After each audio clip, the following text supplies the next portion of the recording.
రాజకీయ సమరానికైనా తిరుగుబాటుకైనా నేను సమాధానం చెప్పాల్సింది ఇద్దరికే.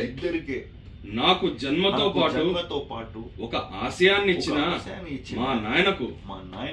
మా నాయన్ను నమ్మి 30 ఏళ్లుగా ఓటమి తెలియని నాయకునిగా గెలిపించి గుండెల్లో పెట్టుకున్న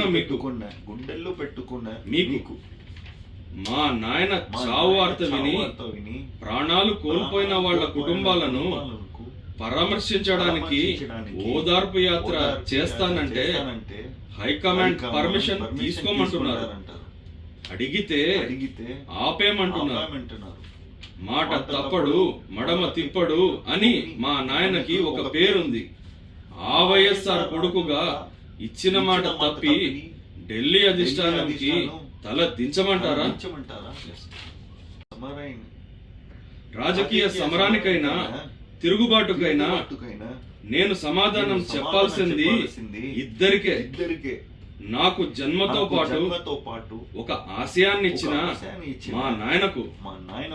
మా నాయన్ను నమ్మి 30 ఏళ్లుగా ఓటమి తెలియని నాయకునిగా గెలిపించి గుండెల్లో పెట్టుకున్న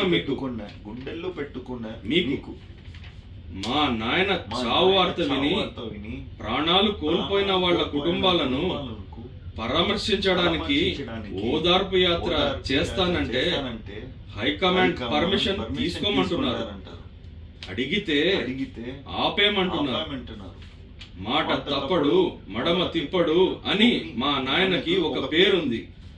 ఆ వైఎస్ఆర్ కొడుకుగా ఇచ్చిన మాట తప్పి ఢిల్లీ అధిష్టానానికి తల దించమంటారా?